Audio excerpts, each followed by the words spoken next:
Yuri and Bill during his pilgrimage to Mecca. And, just shared some of his learning of what he was seeing as an African American going outside of the United States on this very important spiritual journey. Yeah, I mean, when you read them, it's fascinating, to know what was happening, and you read them now and, what he's talking about in the postcards. I can't remember, I'm paraphrasing, but one of my favorite ones, he writes, and I think he's writing from Kuwait. And he says, I'm really broadening my horizons and realizing like all the damage that's been done by very narrow-minded people, right? And it's just like this really profound thing that it's like a sentence or two, but it's like, what he's really understanding. And I think it's, it really gives you a sense of what was happening for him and why he comes back, from Mecca so different. I want to just go to the Audubon Ballroom and the very famous photograph of Yuri at Malcolm X's assassination. And I think there were maybe 3 photos that Stacy has on her deck, one of that assassination, one of Yuri's OAU membership card, which I think is super interesting. And can you talk a little bit about that? Yuri's holding his head in that photo, which actually in the Spike Lee film where he worked with historic photos, I felt that there was a tribute to Yuri because there's a Asian woman kind of with glasses on the side, but that photo got enacted as Betty Shabazz, right? So in a way it was writing Yuri out of that really important moment of history, but yeah.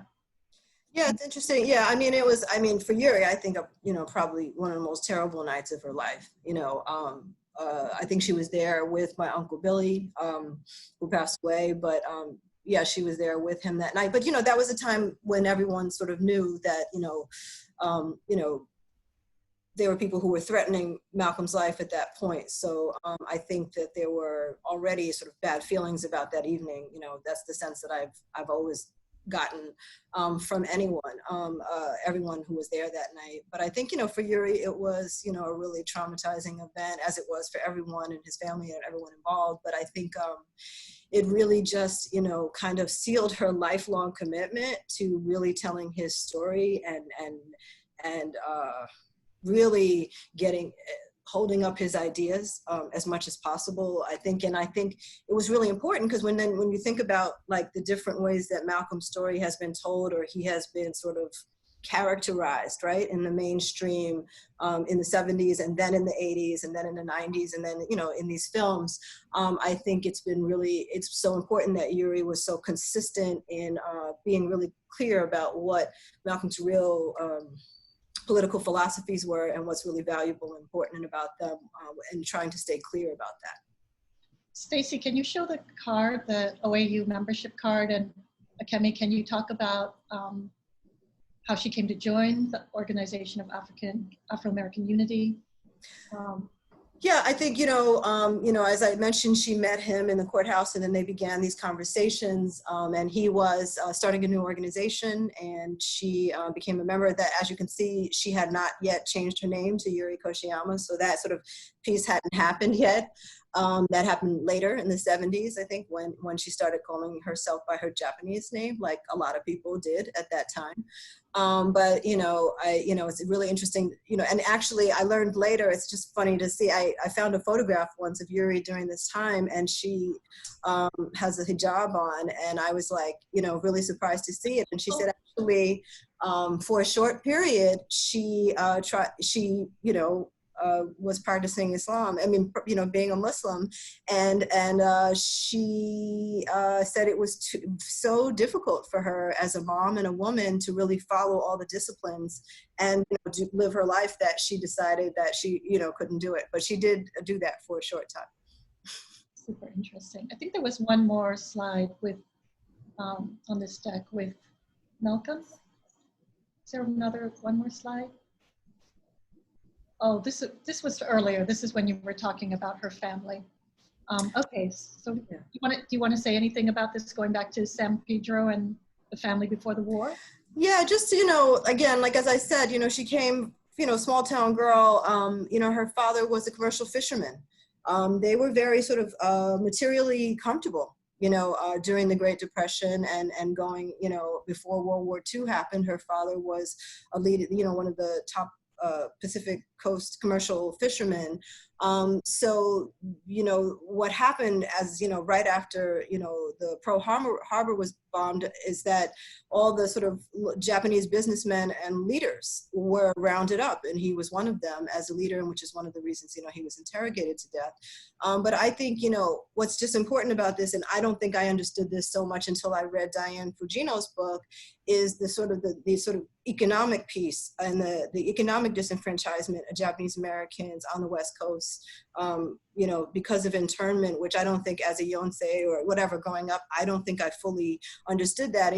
My grandparents, lived my whole life, 50 years in public housing. So I didn't even know that they had ever had any sort of, that they had come from that Erie had come from this sort of background, and that it was internment that had changed that.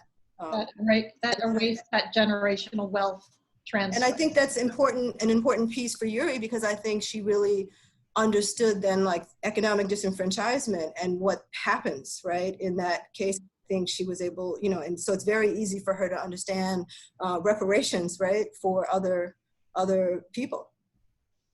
And can you talk a little bit about her involvement in redress and reparations for Japanese Americans? Yeah, she and my grandfather, Bill, were really involved in redress and reparations. And actually my grandfather, Bill, because he was in the 442, I think he became particularly sort of visible and a leader in that movement, because he was, a decorated, war veteran, right? And had this experience and had watched many of his friends, give their lives, for the American government. So I just, I think it was a really critical, important movement. And I think it was really important for Yuri also to see that it could be a precedent, for other reparations movements. And she was always involved in African American reparations. And it's very interesting to see how that conversation is coming back again. But also in terms of Native American reparations, I think it really informed her understanding of all of that work even more. And I think, also it was, I think because they were so involved, for me, it was also easy it's more clear why Japanese Americans were able to get reparations, because it's a finite number, it's a very specific number of people that can be identified. And so I think— So many of them had already died, our grandparents. Right, so many of them. So it was an even smaller number. And so it's interesting to see that. And of course, reparations for other groups would be far more complicated, but it's also possible, right? To see that it could happen, right? So I think for her, it was very inspiring to see that this could happen and that we should keep pushing for it. So we were talking about anti-Blackness yesterday, and kind of some of the sources of where the Asian community gets its images of African Americans from. And we were talking about Queen Liliuokalani and some of the ways she was portrayed. Do you want to talk about that? And I think we have one of the images, actually, Edgy Lee showed some really incredible images from when the Queen came after the overthrow to the East Coast and was refused hotel rooms, and was really caricatured in the newspaper. You can just Google caricatures of Queen Liliuokalani. But yeah. I think it's relevant and critical and important in this conversation about AAPI and Black solidarity, because I think it's just a really good example of these like stereotypes, right? Of people, under this sort of imperialist regime, right? And the way that they characterize, people that they're trying to conquer or, control, and, that these images are purposely created and then exported to groups, right? So that people see them this way, right? And these images were used in the American mainstream, right? To characterize Queen this way, just the way that, stereotypic images of Black Americans and urban, Black people are exported to Asia, and, the ways that I think stereotypes are so incredibly harmful. And this is a really long time ago, but, this image. But I think that, for Black people, it's very easy to understand the damage and destructiveness of this image and the impact that it has, right? And I think it's part of a much greater strategy, to do that. And that it actually serves to stoke the fire of sort of misunderstanding and people just based on, these stereotypes and this conflict or this hostility between Blacks and Asians, when in fact there's so many places where we could be connecting, right? Which is, Absolutely. I want to show a photo of what the Queen actually looked like at that time of her trip to Washington, D.C. I mean, she couldn't be further from, and there are many of those caricatured images when she was, really fighting for her homeland, for her people. Such a dignified woman, such an educated woman, such a loving woman. But, when you talk about these indelible images, we also pulled up, you can just go to the Commodore Perry slide. This one is from a Japanese artist who documented when Commodore Perry opened Japan by gunboat diplomacy. It had been in isolation, actually, its own sovereignty, shut down for 200 years to outsiders. But this is from that first encounter, and the naval officers who were white put on blackface and did a minstrel show for the Japanese shogunate. And so it's just really amazing how indelible, how long lasting this minstrel tradition, this is 1854. So this is the same era, right? And you're seeing African Americans for the first time in popular culture in Japan through the eyes of the white military. It's just incredible. So let's talk, we can take this off and let's talk a little bit about some of the projects that you have seen where people are really working together around African American and Asian American AAPI solidarity. Well, there's been a number, throughout my life, I've seen so many, great examples of multicultural work, but more recently, in terms of Black Asian solidarity, I think, there's been so many incidents, and I think it's, of course, really concerning. And like one good example, I think, is the work that CAV has been doing, the Committee Against Asian American Violence, under Kathy Dang's leadership. In their response, for example, to the case of Akai Gurley, who was murdered in public housing in Brooklyn by a Chinese American officer. And I don't know how many people followed that case, but it was really— He was one of the few who were actually sentenced. Right. Right. But then, I mean, that didn't make what he did any less horrific. And then it was sort of dismissed by an Asian American judge, right? So it didn't even happen, So anyway, CAV was so really good at really getting involved with the Justice for Akai Gurley case, the committee and his family.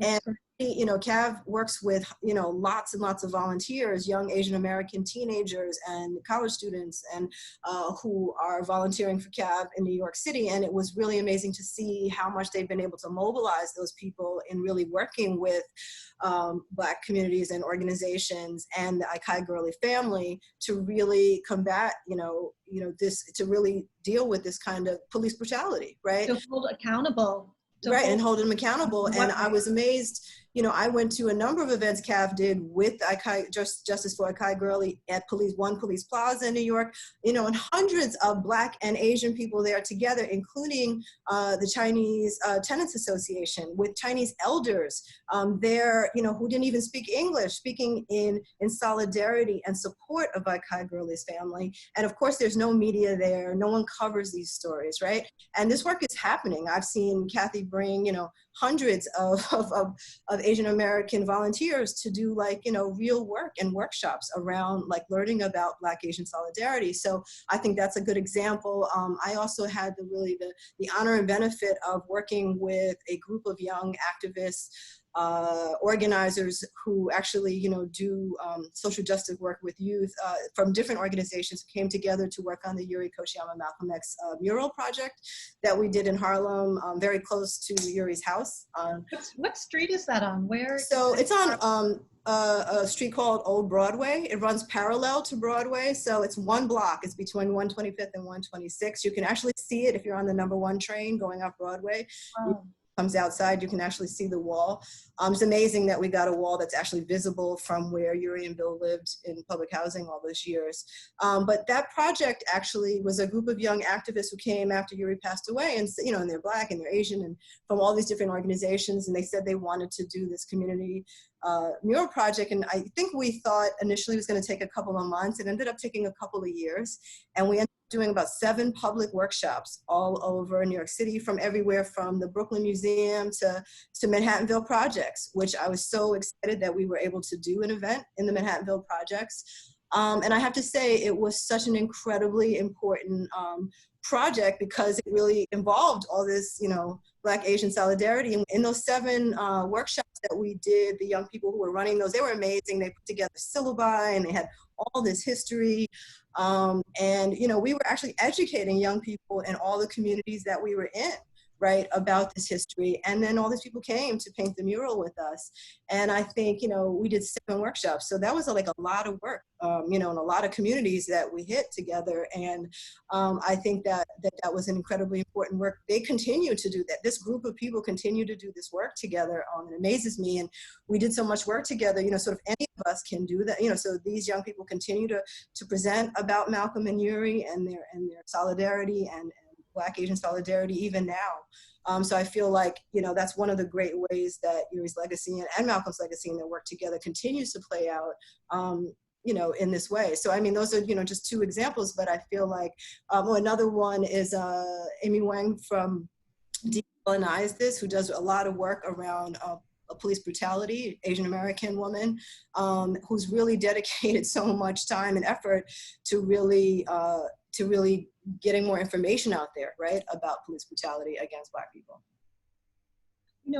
I was asking you this about this before, but it kind of astounds me that Yuri Kochiyama and Yuri and Grace Lee Boggs didn't really, they both lived so long, and they were both such incredible radical activists and organizers. Did their paths intersect in any way that you know of? Especially since Detroit has the Detroit Freedom Schools. Yeah. Just Harlem. Yeah, I don't know. I'm not really sure how much there. I'm sure Yuri was aware of Grace's work, of course. We should ask Nobuko Miyamoto. Yes, we should. We really should. Right? Yeah, no, really interesting to look at. And yeah, the work was so similar too, but I feel like, it's like, I would be interested to know if they met or, if they ever worked together. Well, maybe look for that as you are working with the archive. Can you tell us more about the archive project and what's happening with Yuri's papers? Sure. And what's happening with all those teddy bears she had? She had teddy bears from everyone who ever met her and stayed with her brought a teddy bear, right? Yeah. So Yuri had a lot of stuff. And if you ever went to her, she was a collector of things. So she was really into documenting things. Aside from being a crazy letter writer, right? She was really into documenting things. So over the course of, more than 50 years, she collected flyers, posters, newsletters, everything, all the collateral material from every political event that ever happened that she was ever encountered. And then she herself generated so much of that stuff, right? Making leaflets and flyers for events and stuff like that. And she kept everything. So if you ever went to her apartment in Harlem, there were rooms that were piled to the ceiling with paper. So thank God, years before she moved out, we started to sort of try to figure out what to do with all this stuff. And we started, working with different schools and organizations. And so UCLA has a bunch of her Asian American archives. They're actually working on, there'll be more information soon, but they're actually working on releasing some of that information digitally and in different ways.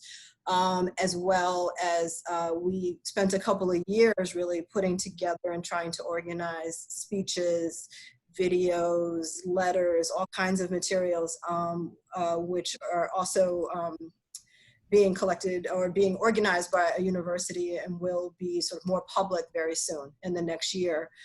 So we've been working to try to organize and consolidate everything, at least into categories. There's many speeches, there's many videos.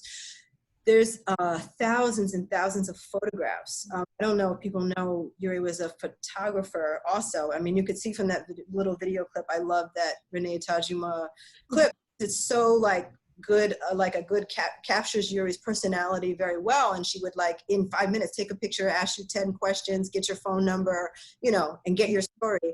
But as you can imagine, she had tons of photos. So we have thousands and thousands of photos.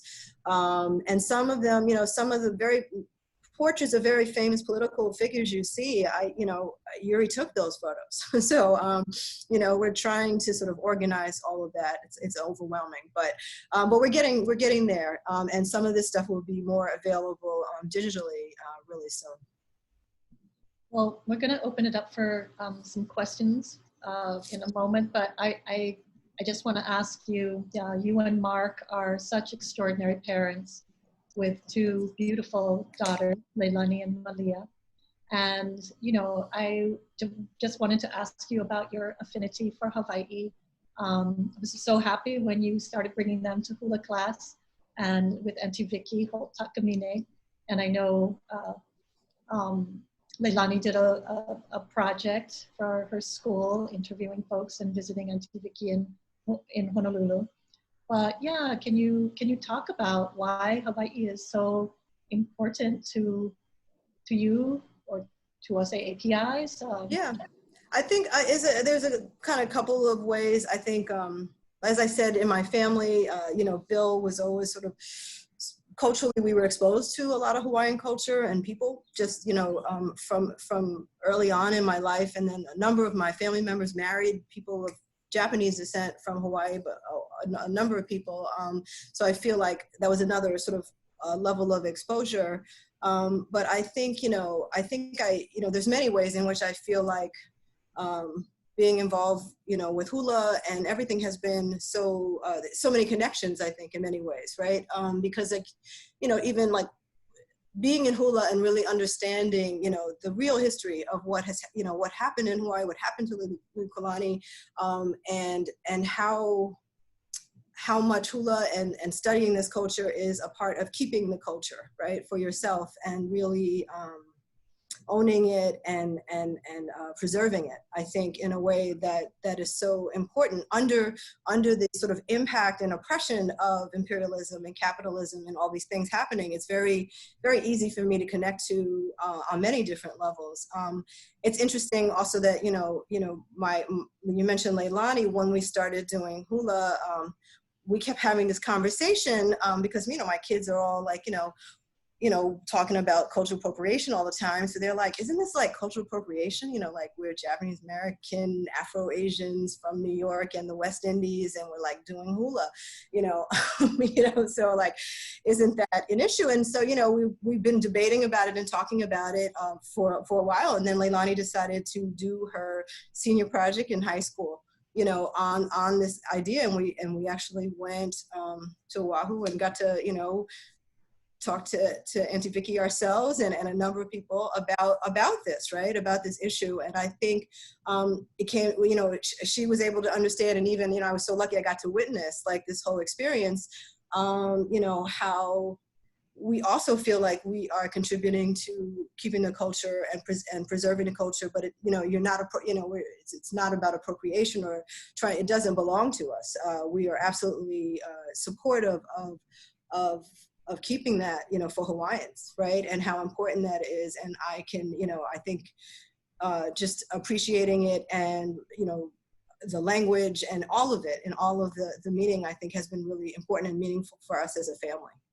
Well, when you think about the leadership coming out of Hawaii, that Hawaii is the only state of the US that never had a white majority, right? Mm-hmm. And so people are, in this battleground right now about what will the future of America be.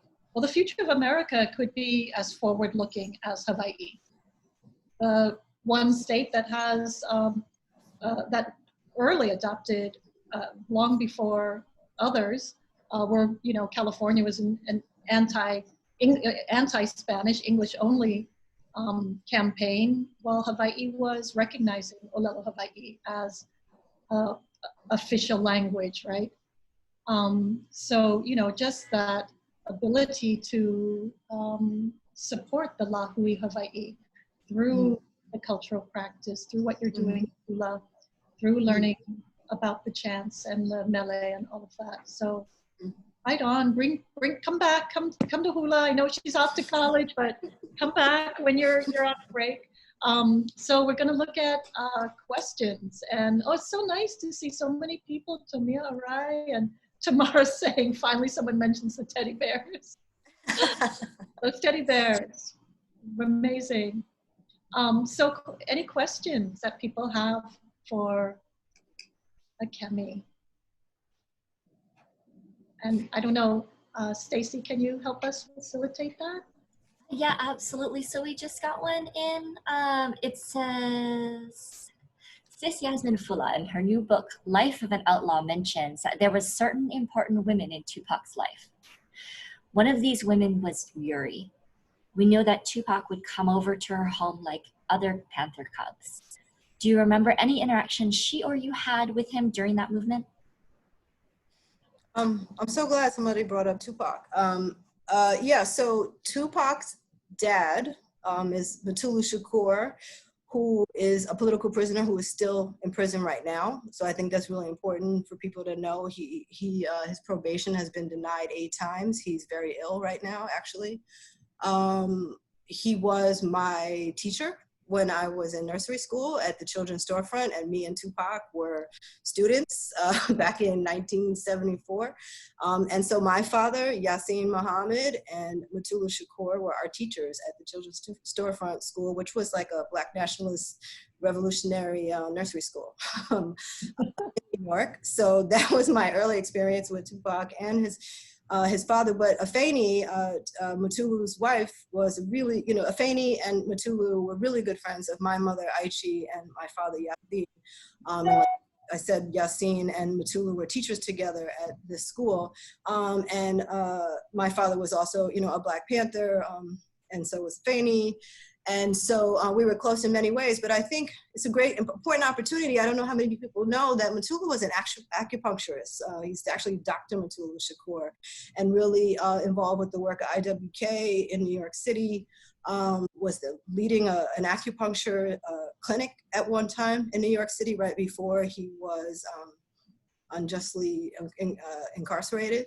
And that him and Afeni, so much solidarity with Asian Americans.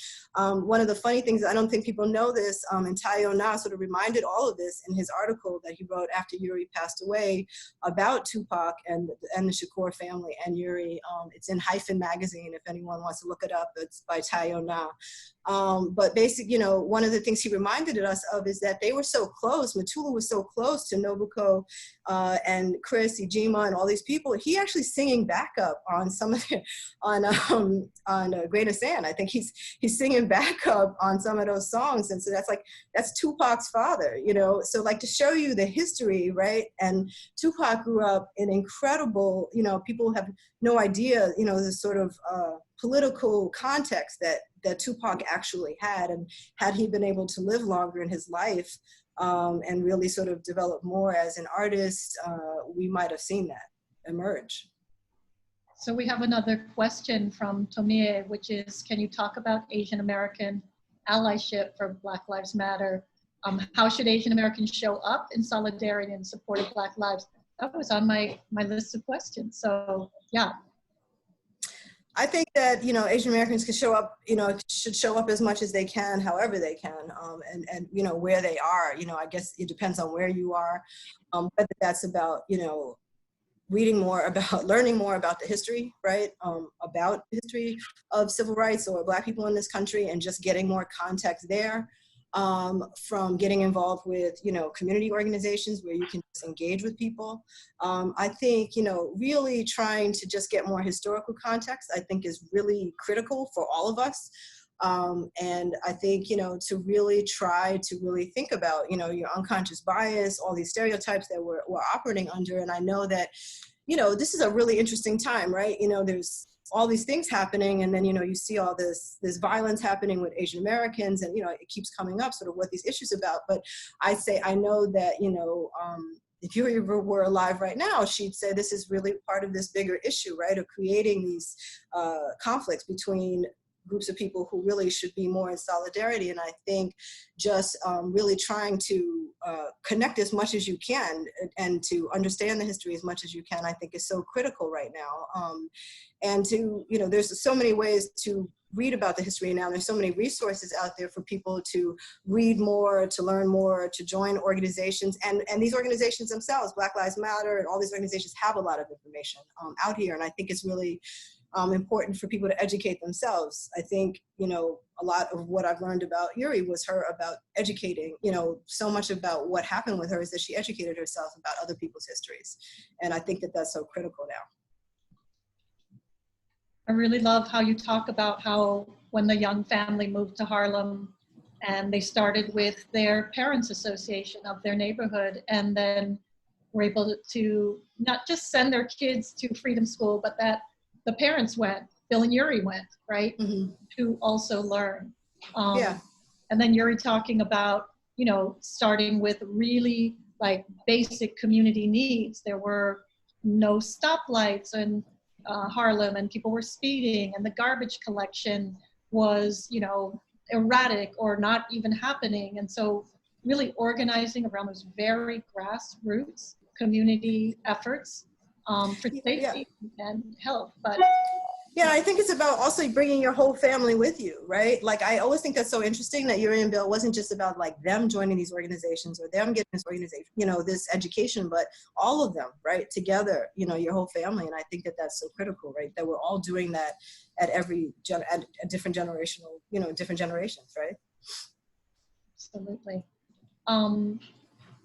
So there's, in the question, there's a comment that AAPALA, the Asian Pacific American Labor Alliance, is hosting an event for their members, building solidarity with the Black Lives Movement, Matters movement. So this presentation is really timely. Good. Yeah, and so, we can learn more about that. Organizing. Well, I know you have to leave at 8:10. And so are there any final comments you have, Akemi? We really want to mahalo you for the time you've spent with us today. No, just thank you for having me. I think, it's really wonderful that I think that, people want to know more about Yuri's story. And I just think she's a really good example in how critically important it is to really connect to people across, experiences, common experiences, right, of oppression, of whatever that is, to really build our humanity, right? And I think, right now more than ever, I think we can see, right, the damages of the destruction of all these things, imperialism, capitalism, and how that really, this COVID thing has laid bare, right, all this inequity, right, on so many levels. And I think, having this perspective that like is much more broad about where we connect to each other, I think is so valuable and important right now. So I, thank you for, bringing up your story again. And the film clips that you showed us and other resources, will we be able to put links or anything to where people can find more of these materials on the Halavai website? Is that something that we can? Yeah, so I can provide definitely, more. Yep. Yeah, and so, sorry guys, I'm just jumping in the random voice. But we will definitely have all the links. I've been taking some notes about Decolonize Us magazine. So I've been looking for those links, and so everybody can have those resources. You can go to halavai.org, click on the Maniola virtual gatherings, and we will have everything there for you. Also, I know that there are questions and comments coming in. If I could please ask so kindly, Akemi and Mapuana, if we could take those questions offline and answer those for our audience here. And then also, Akemi, you have provided so much great information and pictures that I feel like other people aren't going to see. After you guys close, I'm going to play that for our audience if they're interested in sticking around and enjoying that content with us. Okay. And we also want to remember, not only connecting with the Black Lives Matter movement, but again, we had Antifua case last week talking about the Mauna Kea movement. So remember to kukia I mauna. We are, still in this struggle, especially around the environment. And I know that was something that Yuri cared deeply about too. Those struggles, not only for sovereignty, but the very planet we live on, really connect us all. So, Akemi, Yes. Thank you so much. Oh, you're welcome, and thank you for having me. And we're going to turn it back over to you, Stacy, to let us know what's upcoming with Halavai.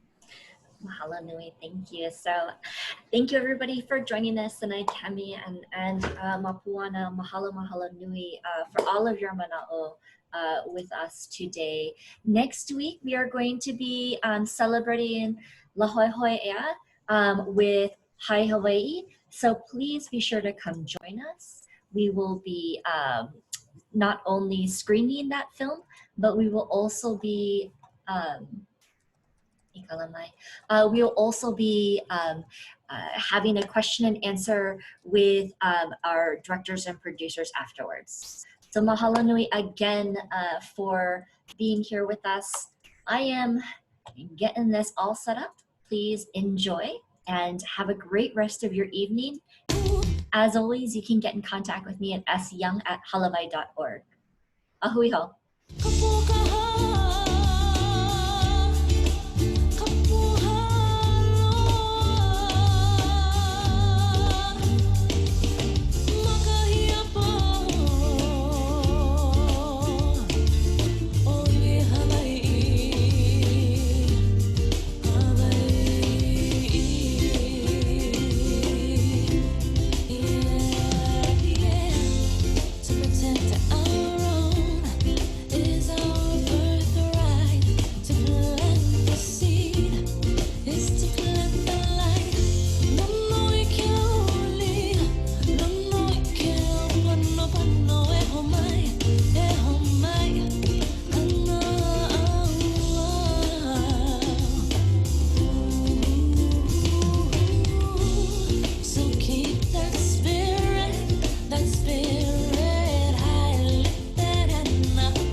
the shifting time.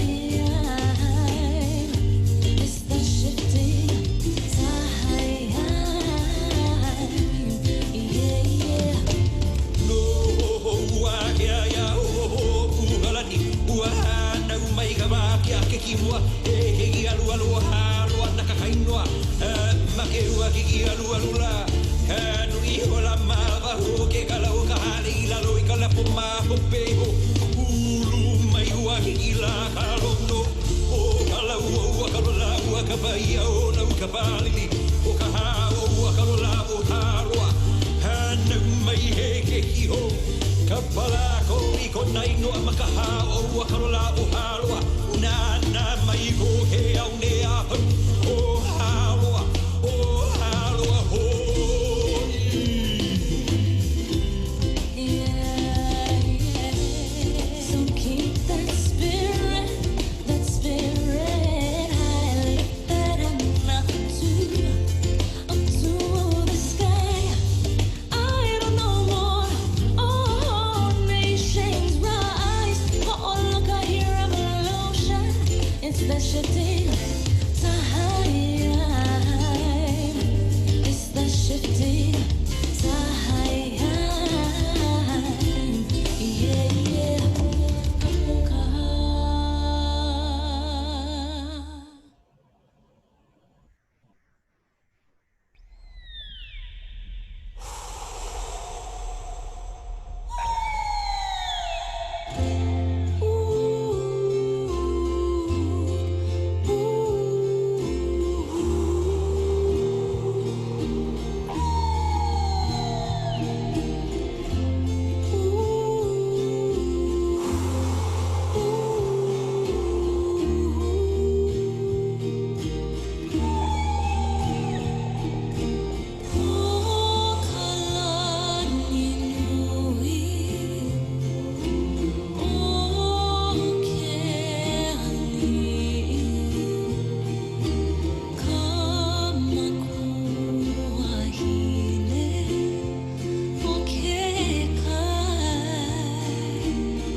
So mahalo nui everybody for joining us. Thank you so much. And as we mentioned, please feel free to stop by halavai.org and for more information. And we will hopefully, we'll also be addressing all of the questions that you have.